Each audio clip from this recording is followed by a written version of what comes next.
ሀገረ እግዚአብሔር ቅድስት ትግራይ ዝብል ብጾቦና አቡነ ናትናኤል ጽሒፎም ዝመጽሐፍ እዚ እቲ ስያሜኡ ከም ትፍለጥ ቅዱስ ሲኖዶስ ኦርቶዶክስ ተዋህዶ ቤተክርስቲያን ቅድም ክብል 4 ብፁዓን አበው ሊቃነ ጳጳሳት ትግራይ ካብቲ ናይ አዲስ አበባ ምሕደራ ናይ ባዕላ ክትሕዝ ከላ ዓድና ቤተክርስቲያን ትግራይ ገዳማት ትግራይ ብሙሉኡ ናይ ባዕለን ቤተክርስቲያን መጻውዒ ብጸሎት ይኹን ብኩሉ ሃገር ቅድስት ትግራይ ኢለን ክጽውዓ ብደብዳቤ ተጻሒፉ ኣብ መላእ ትግራይ እናተጸውዐ ንዑ መበገስ ቅድሚ ዝመጽሓፍ ግን ቅድሚኡ እናጽሓፍዎ ጸንሑ ስለ ዝኾነ እቲ ቅድስት ዘብላ ምኽንያታት ሰፊሕ እዩ ንምንታይ ቅድስት ተባሂላ ንምንታይ ጥራሕ ድያ ቅድስት ከይብላ ድዩ ኩናት ዘለዋ ብዙሕ ዘለዎ ዓመት ዘለዎ ብዙሕ ተታት ክልዓል ዝኽእል እዩ ግን መሰረታዊ ዝኾነ መርትዖታት ዘለዎ ብፍላይ ኣብቲ መጽሓፍ እቲ እንተልካ ንምንታይ ከብላ ከም ዝኽእል 2-3 እናበለ ዘርዚሩ ዝሓዘ ዝሓቐፈ ዓብዪ ምስጢር ዘለዎ እዩ ኣብዚ ሰዓት እዚ ኮይና ነዊሕ ሰዓት ክንድዚ ከምዚ ክንብለኩም ኣይንኽእልን ነዊሕ ሰዓት ክመሃበለወና ብዙሕ ምተዛረብና ነርና ብፍላይ ብዝሓለፈ እዛ መጽሓፍ እዚ ኣብቱ ዝርአሉ ገዳማት ትግራይን ቅዱሳን ተጋሩን ልዕሊ 100 ገለን ተጋሩ ቅዱሳን ልዕሊ 100 ገለን ካብ ደገ ዝመፁ ቅዱሳን ልዕሊ 10 ገለ ካብ ካልእ ኣካባቢ ዝመፁ እዚኦም ዝርዝር ኩሉ 357 ቅዱሳንን ገዳማትን እዚኦም ናይ ቅዱሳን ታሪክ ከመይ ከም ዝኾነ ቅድስና ከብላ ዝኻል ደግሞ በኣቶም ነገሩ ሃገረ እግዚአብሔር ኢሎም መበገስ ርእስናት መጽሓፍ እዩ ስለዚ እዚ መጽሓፍ እዚ ዓብዪ ምስጢር ዓብዪ ጥልቀት ዘለዎ እዩ ንዚ ድማ መጽሓፍ ሃገረ እግዚአብሔር ቅድስት ትግራይ እያ ትብል ኣብ ውሽጡ ክተንብብዎ ከመይ እንታይ ትሕዝትኡ ቀጻል ደማ ሰፊሕ እዚ እዚኣ ኣብ ገዳውዚ መሰረት ኣክሱምና ስለ ዝኾነ መጽሓፍቲ ይኹን ዝኾኑ ክድረሱ ግቦም በአክሱም ክሓልፉ ስለ ዘለዎም እዩ ኣብዚ ተገይር ዘሎ ስፍሕ ብዝበለ ድማ ን22 ኣብ መቐለ እውን ይግበር ስለ ዘሎ ኣብኡ እቲ ሕዚ ናይ ፍርቂ ሰዓት ምድላው ሒዝናዮ ዘለና ናብኡ ጌርና ሕዚ ግን ብፀወቦና እቲ መጽሓፍ ትሕዝቱ ፍሉይ መጽሓፍ ኣሎ ዝተባሃለ እዩ እታ ናይ ኣነ ክብላ ዝግበአኒ ዝነበረት ግን ብሰዓት ምክንያት ምስቱ ድኻም ብፀወቦና እውን ኣወነ መርሃ እውን ብፃውን ያሬድ እውን ኣንሕና እውን ካብ ሰዓት ንግሆ ሰዓት 3 መፂና እስካብ 7 ሰዓት ስለ ዝኾነ እቲ ክብሎ ዝደለኹት መጽሓፍ ብፀወቦና ጽቡቕ መጽሓፍ ጠንካራ መጽሓፍ ቅዱሳን ተጋሩ ገዳማት ትግራይ ገድልን ታሪክን ቤተክርስቲያንና ቅድስትና ትግራይ ሃገርና ግልጽ ኣቢሎም ኣስፊሖም ስለ ዘብሉ እውቀቶም ዕድመ ጥዒና ይሃበለይ ሃገረ እግዚአብሔር ቅድስት ትግራይ ግን ሰፊሕ ምስጢር ዘለዎ እዩ እንኳዕ ደስ በሎም እንኳዕ ኣፈጽሞም ይቐንየለይ እንጀር ይሃበልና ብፀወቦና ሕፅር ረቢልና ኢና ክንገልጾ ቀፂሉ ንሽተይ እስኪ ካብቲ ተጻሕፈ ክንሰምዖ ስለ ዝግበአና ከክልተ ደቂቓ መምህርና መድረኽ ይምፅለይ እስኪ ንሽተይ እስኪ እምብዋ ደስ ካብ ዝበለቶ ንሽተይ እሺ ክብረለይ ኣቦና ክቡር ንብረት ካብቲ መጽሓፍ ብጣዕሚ ደስ ዝብለኒ ሳይንስ እውን ታሪክ እውን መሰረት ገይሩ ዝተጻሕፈ ታሪክ ንባዕል ታሪክ ልብል ታሪክ ንባዕል ታሪክ ዝበሃል ምስላ እዩ ዓድና ትግራይ ዘይትነጽፍ ከም ባሕሪ ቃላይ ተባሂሉ ዝተነገረላ እያ ዘይትነጽፍ ማለት ኩሉ ግዜ ብቀይሕ ባሕሪ ዝመጹ ወረርቲ ሓድጋን ባህላን ከጥፍኡ ላዕልን ታሕትን ዘይብሉሉ ግዜ ነበረን ይመላ ይተካ ግራኝ ጉዲት ድርውሽ ጣልያን ብዘመነ ሱስንዮስ ካብሮም ዝመጹ ካቶሊካውያን ሰፊሕ ወረራን ዘረፋን ኣካይዶም እዮም ሓድጊ ትግራይ ክጠፍእን ክዓንን ክኢሉ እዩ ይኹን ዳ እምበር ቅድስት ትግራይ ወተቀደሰት በኪደተ እግሮሙ ለእግዚእነ ወመድኃኒነ ኢየሱስ ክርስቶስ ወእግዝእትነ ማርያም እሙ ወዮሴፍ ጸራቢ ወሰሎሜ አመ ቦኡ ብሔረ አጋዚ በዘመነ ተሰዶ ወተቀደሰት በኪዶተ እግሮሙ ለቅድሳነ ሮም ከም ዝብል ቅድስት ከብልዋ ካብ ዝኽእሉ ቀዳማይ ርእሰ ገዳማት ወአድባራት አክሱም ጽዮን መሰረት በመግባር ሃገረ እግዚአብሔር ተባሂላ ከም ዝተሰየመት ቅዱስ ታሪክ የረድእ ወይበልዎ ንህነ መጻነ እምነ ምድረ አዜብ እንታይ እቲ ምድረ ትግራይ ሃገረ እግዚአብሔር ገድለ አቡነ ዲሜኖስ ገጽ 2 ካልኣይ ተስዓቱ ቅዱሳን ኣብ መላእ ትግራይ ገዳማት መስሪቶም ስርዓተ ገዳም ሰሪሖም ሃኒጾም ቅድስና ኣመስኪሮም እዮም ኣብነት ኣቡነ ኣረጋዊ ገዳም ደብረ ዳሞ ኣቡነ ገሪማ የቀኒለይ ታሪክ ንበዓል ታሪክ ዓድና ትግራይ ዘይትነጽፍ ባሕሪ ቃላይ የቀኒልና ሆነ ክብረት ያብልና ባንታ ንሽተይ መምህር ክብራም እሺ ክብረት ያብልይ ሊቃውንተ ቤተክርስቲያን ከምኡውን ካልኦት ዕድማት ዝተዋሃበና ዕድል ካብ ልቢ ከምስግን ይፈቱ።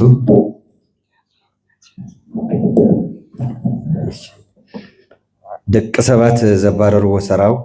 ደብረ ዳሞ ዘገጾም ዘጸግዖም ሰብኣ ዳሞ ብፍላይ ካብ መዛብር ከባቢ ብሰባት ተባሪሮም ኣብ ልዕሊኦም ከም በረድ እናወረደ ገዝኦም እናተቃጸለ ዓመት ዝለፍዕሎ ዝመራ እኽሎም ቀለብ ተቐጻጻሊ ጥይት ኮይኑ እንስሳ ጥሪቶም መጻወት ሰብ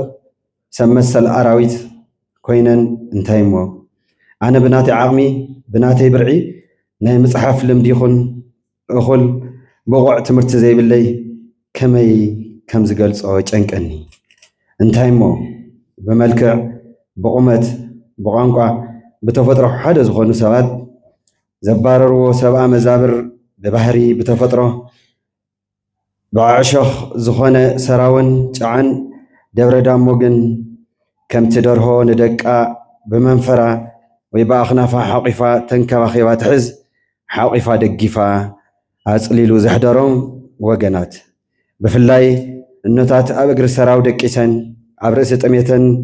ጽምእን ገና ዕሸል ህፃናት እናጥበባ ጸባ ዘይብሉ ጦብ ሒዘን ልቢ ብዘይብሉ ህፃን ልበን ሰለል እስካዕ ዝብለን እንትምጥመጣ ምርኣይ ደራሲ ሰቆቃ ወድንግል ከመሃ ሃዘን ወተሰዶ ሰበበ ኩለሄ ረከቦ ርእዮ ለየብቺ ዓይነ ልብ ዘዎ ዝብሎ ነገር ከነስታውስ ንግደድ እዚ እውን ከምዚ እናረኣኹን እናበኸኹን ደይበ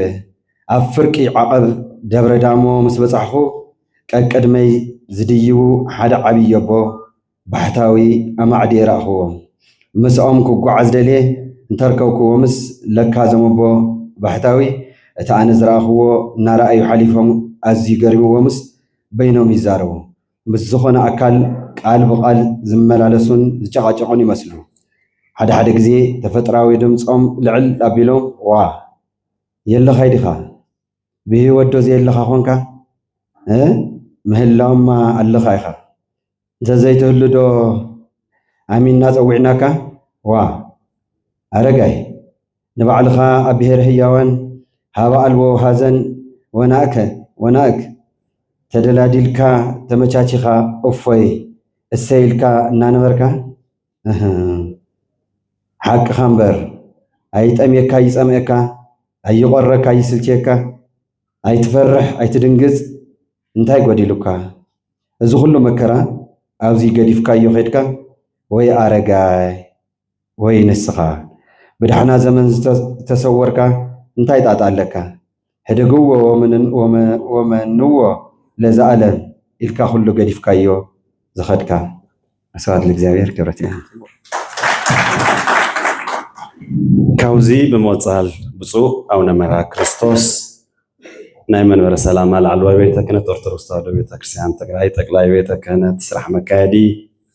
ናይ ምብራቅ ትግራይ ሃገረ ስብከት ሊቀ ጳጳስ ብፁዕ ኣቡነ ኣረጋዊ ብፁዕ ኣቡነ ናትናኤል ብፁዕ ኣቡነ ያሬድ ኩልኩም ኮንኩም እዛ መፅሓፍ ክትምርቁልና ናብ ቅድሚት ኣቡነ በስመ አብ ወወልድ ወመንፈስ ቅዱስ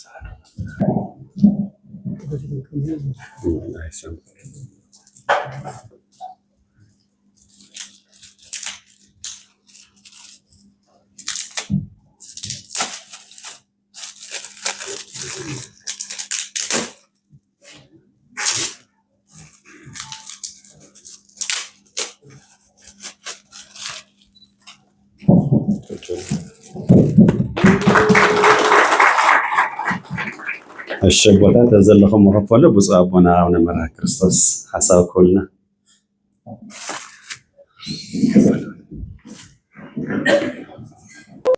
بصوا أبونا ونياريت ክቡራን አየንተ እግዚአብሔር ካህናት፣ መምህራን፣ መዘምራን ከምኡውን ክቡራን ናይ ከተማ አክሱም ሰራሕተኛታት በአጠቃላይ ኣብዚ ቦታ እዚ ዝተረኸብኩም ክቡራን ናይ ሚድያ ነጠፍቲ ዝኾንኩም ኣብ ደገ ኣብ ውሽጢ ዘለኹም እሞ ነዚ ዕለት እዚ ዘብቅዐና ኣምላክ ክብሪ ምስጋና ይብፅሐዮ። ቅድም ብዞም ክቡራን ኣሕዋትና በነ ክቡር ንውረዕድ ወድፍ ኣመራ በነ መምህር ሰሎሞን ወዘተ ዝኣመሳሰልኩም ፅቡቕ ስራሕ እትሰርሑ ምዃንኩም ገሊፅኩምና ኣለኹም። ንሕና ብሚድያ ኢና ንከታተሎ ብዙሕ ኣነ ጠልቕ ኢለ ዝፈልጦ ነገር እንኳ ኣይነበረንን።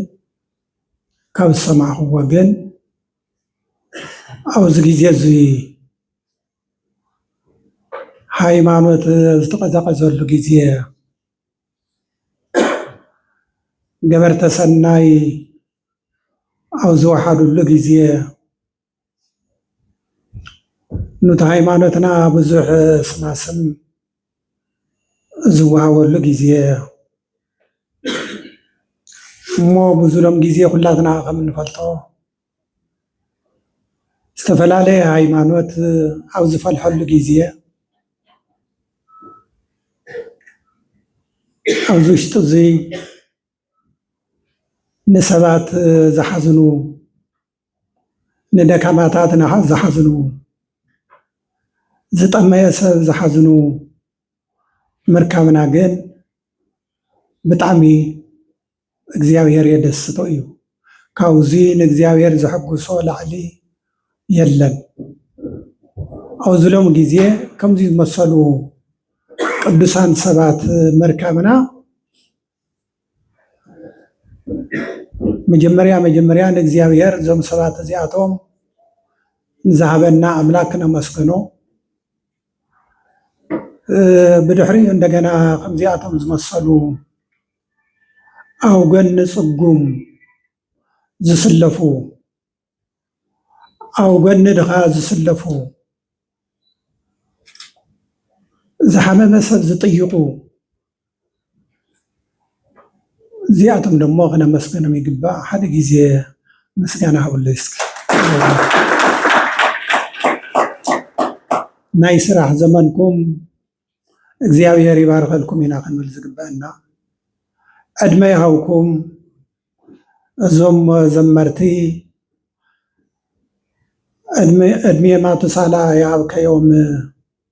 ዝብልዎ ነገር ኣሎ። ከምዚኣቶም ዝመሰሉ ምእንቲ ድኻታት ክጥቀሙ ድኻታት ምእንቲ ክጠቕሙልና ዝጠመየ ሰብ ምእንቲ ክዕንገሉልና ዝፀምአ ሰብ ምእንቲ ከርውይልና ዝዓረቐ ሰብ ምእንቲ ክኸድኑልና ዝሓመመ ሰብ ምእንቲ ክጥይቁልና ከምዚኣቶም ዝመሰለ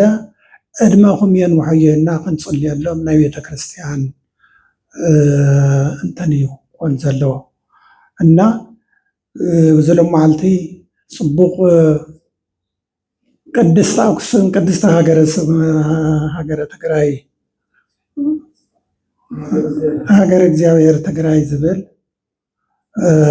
ፅሑፍ ኣለው። ዝፅሑፍ እዚ ቅድስቲ ዘብላ እንታይ እዩ ዝብል ቅድም ተጠቂሙ ቅድስቲ ዘብላ ትግራይ ርእሰ ኣድባራት ወገዳማት አክሱም ፅዮን ሒዛ ናይ ሃይማኖት መበቆል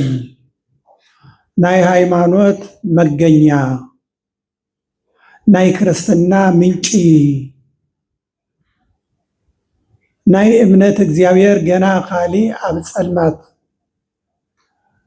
ካብ እምነት ወፃእ ኣብ ዝኾነሉ ግዜ ትግራይ መጀመርያ ግዜ ሃይማኖት ዝተቀበለት ብ33 ዓመተ ምህረት አክሱም ፅዮን እያ። ክብሪ ምስጋና ይብፅሕ መድኃኔ ዓለም። ቅድስቲ ዘብላ ሃገረ ትግራይ ቅድስቲ ዘብላ ብአክሱም ጽዮን እዩ አክሱም ጽዮን እውን 30 ዓመተ ምህረት 34 ዓመተ ምህረት ጥምቀተ ክርስትና በባኮስ አማካይነት ቅድሚ ሁሉ 34 ዓመተ ምህረት ክርስትና ዝተቀበለት ፍሊት ዓዲ ቅዱስ ማለት ፍሉይ ዝተፈለየ ማለት እዩ። ስለዚ ቅድስቲ ትግራይ ናይ ሃይማኖት መበቆል ናይ ነገስታት መገኛ ናይ ክርስትና መገኛ ናይ ቅዱሳን መገኛ ቅዱሳን ተሳቶ ቅዱሳን እኳ ተሰዲዶም ተመፁ ናብዛ ቅድስቲ ሃገር እዚኣ እዮም ዝመፁ። እዚኣ እያ መዕቆቢት ክርስትና ተቀባሊ መጀመሪያ ክርስትና ተቀባሊ ዛዓዲ እዚኣ እያ። ሙስሊሞች እንኳ ተሰዲዶም ተመፁ እዛ ዓዲ እዚኣ እያ ትግራይ እያ ተቀባሊት አስተናጋጅ ዝኾነትና እዞዝኒ ህዝቢ በአጠቃላይ ቅዱስ ክበሃል ምግናን አይኸውንን። ቅዱስ ዝበሃል ጽቡቕ ስራሕ ዝሰርሕ ቅዱስ ዝበሃል ዝምጽውት ቅዱስ ዝበሃል በሃይማኖቱ በታሪኩ በትውፊቱ ዝጸንዐ ቅዱስ ዝበሃል ገቢረ ሰናይ ዘለዎ በእውነት እዚ ከምዚ ዝመሰለ ቅዱስ ይበሃል። ነገር ግን ህዝብና እዞም ዕሸላት ኣሕዋትና ኣናእሽተ እዮም ብዕድመ ደቅና እዮም ብሃይማኖት ግን ዝበሰሉ ብፅቡቕ ስራሕ ግን ዝዓበዩ ዝመጠቁ ሽበት ስለ ዘውቀለ ጸሊም ጨጉሪ ተቀይሩ ናብ ጻዕዳ ስለ ዝተቀየረ ይኮነን። ዓበይቲ በሃይማኖት ብቁም ነገር ብእውቀት በአይምሮ ዝበሰሉ አኮ በሲበት አላ በአይምሮ ብሲበት ሳይሆን በእውቀት ማለት እዩና ማለት ኩሎም ኣብዚ ዘለው ደቅና ከይድኻዮም ብፅቡቕ ዘስተናግዱ ኣነጋጌርካዮም ፅቡቕ ዝምልሱ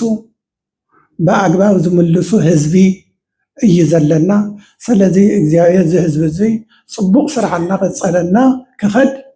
እንደገና ናይ ፅቡቕ ስርሑ እግዚአብሔር በረከቱ ዕድሚኡ ክቅፅለሉ እንደገና ንሃገርና እውን ሰላም የድልየና ማለት እዩ።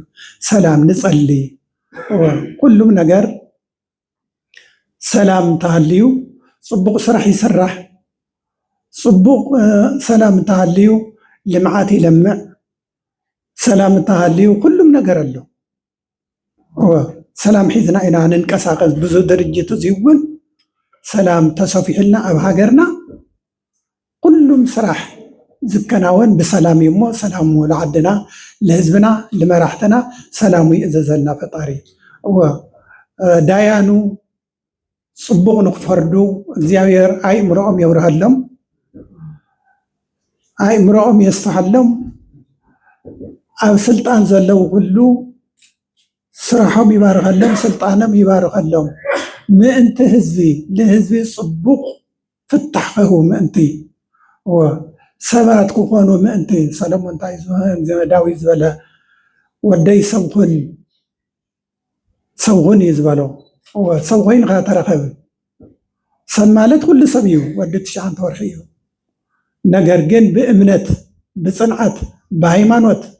ማናቸውም ነገር ሰብ ዝኣምነካ ኮይንካ ተረኸብ ማለት እዩ።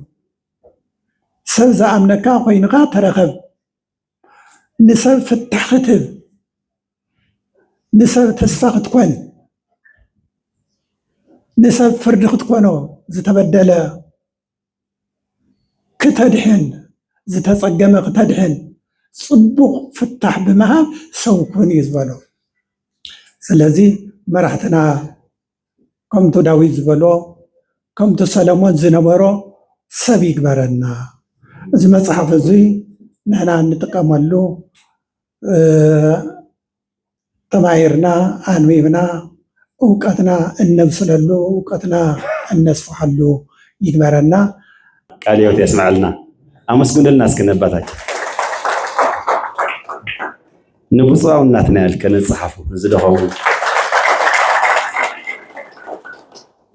እሞ ሓደራ ከይተሕፈሩና ኣነ ኩሉ ሻዕ ነዞም ኣቦታት ኣብ ኣክሱም ይመረቕ እየ ዝብሎ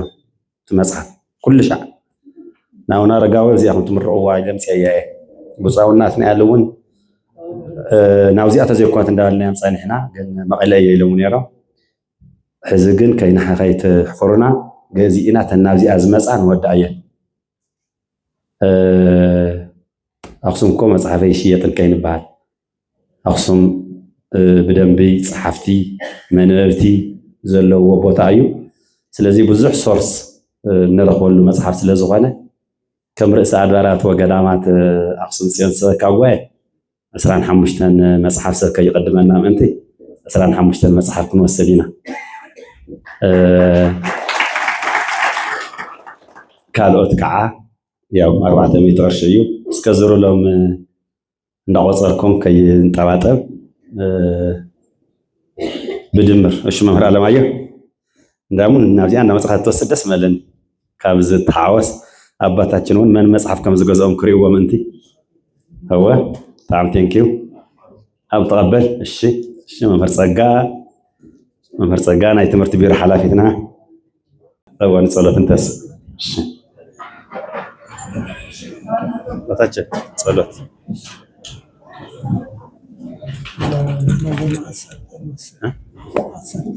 ምብራቕ ትግራይ ሃገረ ስብከት ብፁዕ አቡነ መርሃ ክርስቶስ 10 መጽሓፍ ነልና ነበረና ሰዓት ባሪኩ ቀዲሱ ከምዛበና ተረፈ ሰዓት ነውን ይባርከና ለህዝብና በአጠቃላይ ለቤተክርስቲያንና ሰላሙ ፍቅሩ ሓድነቱ ይእዘዘልና በሰላም ወፊርና በሰላም ንክንአቲ ፈቃድ ይሁንና አምላክ አቡነ ዘበሰማያት እንበል አቡነ ይፍታወይ ደግሞ ያምጽያስ ተሰረይ ዜና አምላክና መድኃኒነ ኢየሱስ ክርስቶስ ሊቀ ካህናት ሰራይ ኃጢአት ክባት ያበሳ ዘዋውም ስልጣነ ላዊነ ሐዋርያት በዛይ መረ መንፈስ ቅዱስ ይስራይ ለኩም ኃጢአተኩም ዘገበርኩም እስከ ጊዜ ኮኖ ፈትዋና ወነጻነ ኃጢአት የረሲያን ነው የረሲን ብሏል ለመንግስተ ሰማያት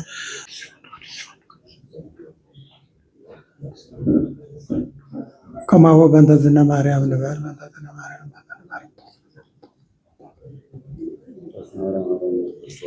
ባህልየ በላይ በከት ባለውቀት ሰራና ኃጢአት ያሪፍታ ማይሰራ